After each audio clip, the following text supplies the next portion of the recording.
in your book there is a example number 14 where fx is equals to x cube. So this is your homework. Example number 14, fx is equals to x cube. It is also a polynomial function. You should make diagram and you have to find the domain and range. So do it in your home. Okay, do it at your home and do it in your copy. Okay, it is given in your example. Just go, don't go through the solution, just try to make it by your own. Now let us have the fourth function, and that is our rational function. Write on the side heading a rational function.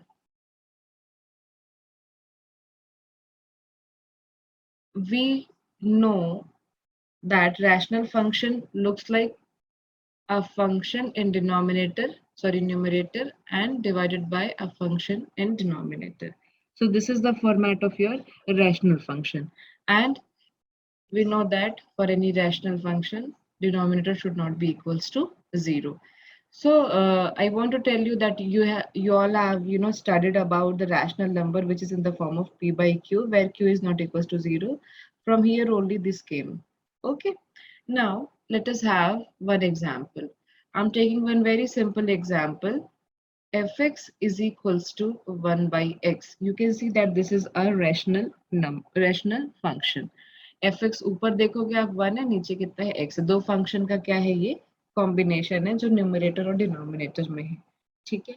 Again I want to draw a table, so draw it, and I need to find values of fx after keeping the value of x. तो अपन क्या करते हैं, पहले यहाँ पे कुछ sections बना लेते हैं. अब आप x की कुछ वैल्यू रखिए और accordingly find out values of fx. ठीक है. अब सब समझते हैं अपन. If I keep -1, if I keep -1 और -2 से स्टार्ट कर देते हैं. सो 1 by -2 will give you minus of 0.5.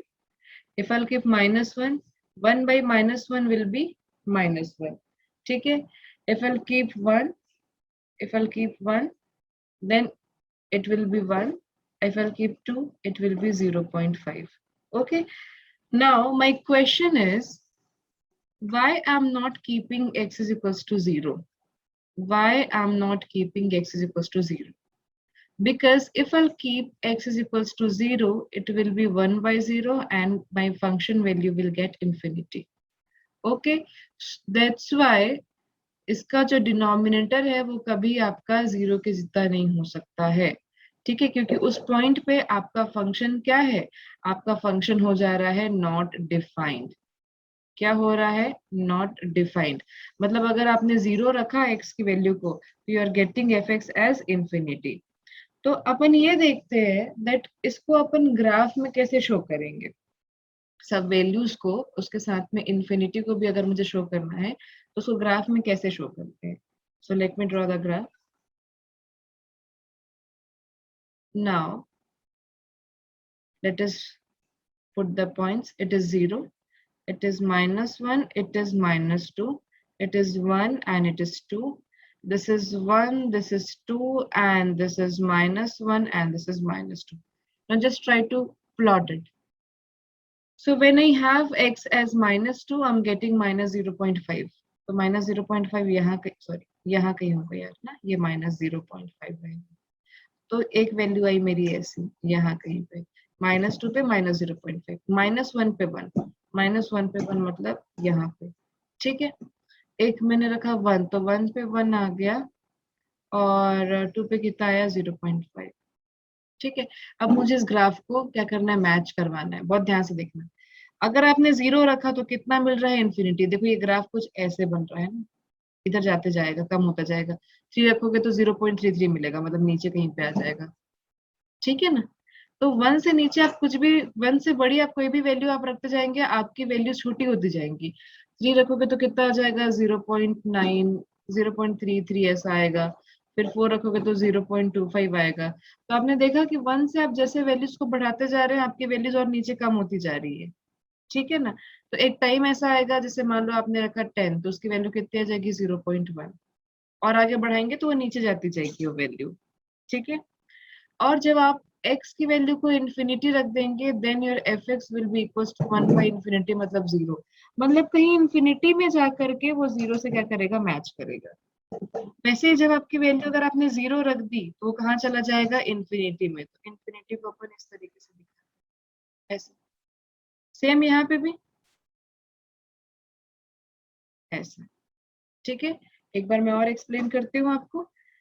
हमने देखा कि अगर मैंने 1 रखा, वैल्यू 1 मिली, 2 रखा 0.5 मिली, छोटी मिलती गई फिर वैल्यू आगे। वैसे ही माइनस तरफ भी होगा, सिर्फ एक माइनस साइन आएगा, है ना, वैल्यू छोटी होती चली गई।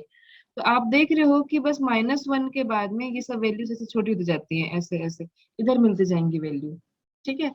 अगर आप 10 रख दोगे, सपोज आपने यहाँ पे -10 रखा, तो एकदम 0.1 पे आपका ग्राफ रहेगा, ऐसे, है ना। यहाँ पे आप मैच करके देखोगे, यहाँ पे 0.1 है, ठीक है। अब दो कंडीशन पे अपन चेक करते हैं कि जब x की वैल्यू इन्फिनिटी है तो y कितना है, 0। तो ये आपका x एक्सेस है, it will go here, infinity तक लेके जाओगे तब कहीं पे जाकर के वो आपके 0 को क्या करेगा, टच करेगा, ठीक है। बट इन्फिनिटी वाला नंबर अपने पास होता नहीं है। और दूसरी बात कि जब x की वैल्यू 0 है तब आपका fx कितना है, इन्फिनिटी। तो ये है x की वैल्यू 0 यहाँ पे, तो आपका ग्राफ कहीं पे ऊपर तरफ दिखाई देगा इन्फिनिटी के पास में, y इन्फिनिटी होना चाहिए, ठीक है। So this is the graph of your rational function, ठीक है। अब बात आती है that what is the domain and what is the range. Now look at here carefully. Domain is, देखो ड्रॉ करने के पहले आप पहले पूरा समझ लिया करो, फिर ड्रॉ किया करो आप लोग, है ना। तो domain is what, domain is all real values except 0। क्यों, 0 पे आपका फंक्शन इन्फिनाइट हो जा रहा है, ठीक है। तो हमने क्या बोला था, डोमेन की क्या डेफिनेशन है, all the values of x for which y is defined, but at x is equals to 0 you can see that your y is not defined. At x is equals to 0 your y is infinity, it means it is not defined. So I'm taking all real values except 0. Now the range will be,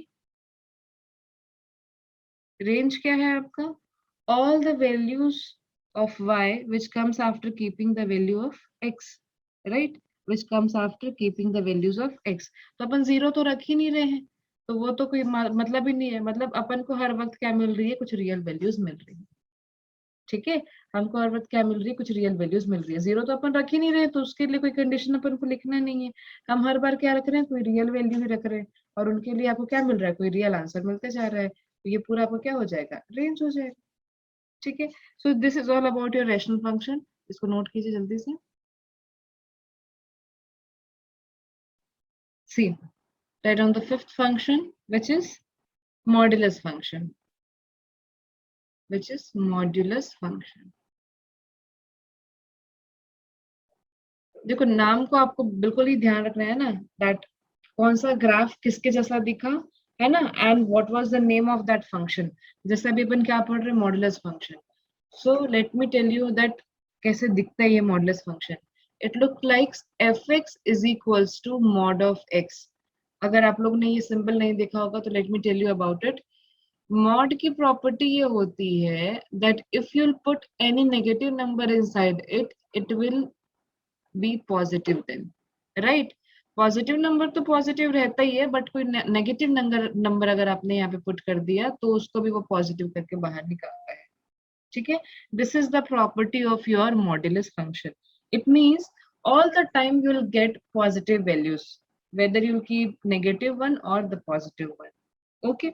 Now we can write it in one more way, fx is equals to positive x when x is greater than 0, like this, and it is negative when x is less than 0, okay।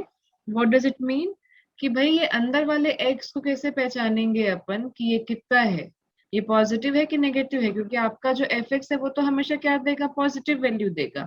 तो आप उसको इस तरीके से भी define कर सकते हैं कि भाई नेगेटिव वैल्यू को मैंने लिखा लेस देन 0 तो वो नेगेटिव x है, यहाँ पे लिखा मैंने पॉजिटिव वैल्यू को ग्रेटर देन 0 तो वो क्या है, आपका पॉजिटिव x है, ठीक है।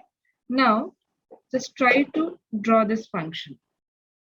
आई am making one table, this is my table, and just try to plot this graph। तो पहले अपन कुछ x की वैल्यू रखेंगे, accordingly will get value of x fx। तो यहाँ पे मैंने कुछ सेक्शंस बना दिए. Let us keep the values. -2 पे आई विल गेट 2, -1 पे भी 1 मिलेगा, 0 पे 0, 1 पे 1 एंड 2 पे 2. Now let's try to plot it. ये हुआ आपका y axis, this is your x axis. Let's mark all the numbers. So this will be 0, this is 1, this is 2, this is 3, this is -1, this is -2, this is -3, this is 1, 2, 3, and it is also -1, -2, and -3. Okay, just try to mark all the numbers. When I'll keep -2, I'll get 2. -2 पे कितना मिल रहा है? 2. -1 पे 1, 0 पे 0, 1 पे 1 and 2 पे 2. So if you'll join all the points ना, it will be like this. ऐसा and ऐसा. So you can see ये कोई V shape का ग्राफ बन रहा है. V-shaped graph, right? So this is the graph for your modulus function. Okay. Now, what is the domain and range? What is the domain and range? Let us study domain and range. So you can see that I can put any value of x. I can put any value of x. You can put -2.5, you can put -2.7. कुछ भी रख सकते हो, decimal value भी कुछ भी रख सकते हो. हम ऐसे होल नंबर्स क्यों रख करके देखते हैं, ताकि मैं आपको ग्राफ में इजीली प्लॉट करके दिखा सकूं. डेसिमल नंबर्स को नहीं लिखते हैं यहाँ पे, ठीक है. बट आप कोई भी रियल वैल्यूज रखोगे, आपके लिए आपका y डिफाइंड है. तो आपने यहाँ पे लिखा ऑल रियल नंबर्स. आपने क्या लिखा है यहाँ पे? ऑल रियल नंबर्स, ठीक है. वो नेगेटिव पॉजिटिव कुछ भी हो सकते हैं, है ना. ये भी रेंज में क्या होगा? ऑल पॉजिटिव रियल नंबर्स और पॉजिटिव रियल नंबर्स, ठीक है. तो जो मेरा फंक्शन है वो real number to real number ही डिफाइंड है, ठीक है. बट यहाँ पे रेंज में नेगेटिव वैल्यू ऑफ एक्स नहीं आ सकते हैं. Just try to note it.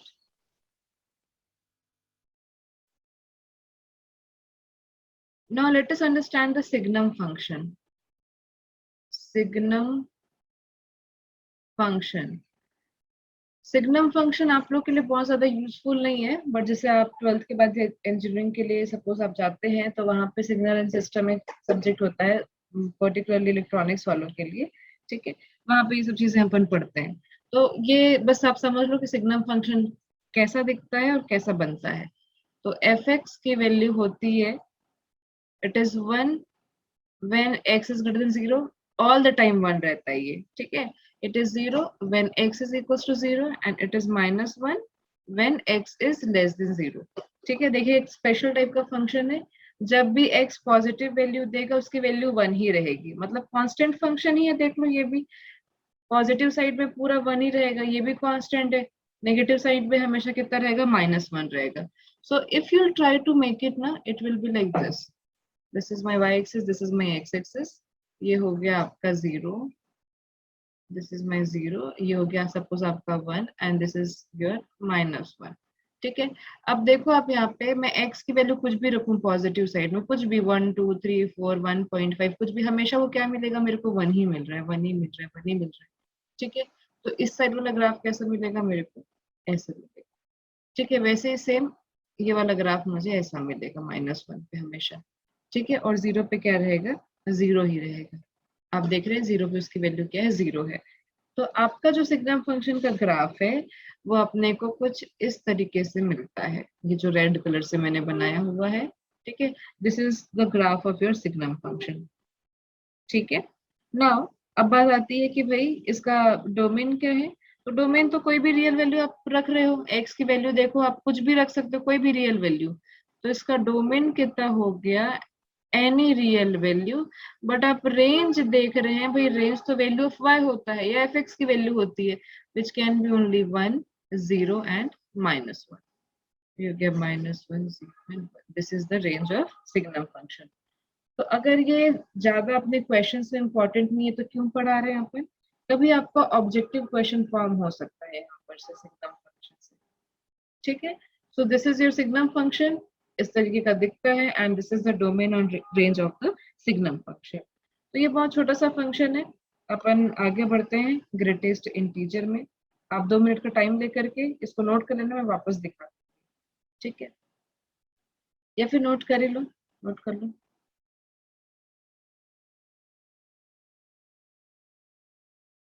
Note कीजिए।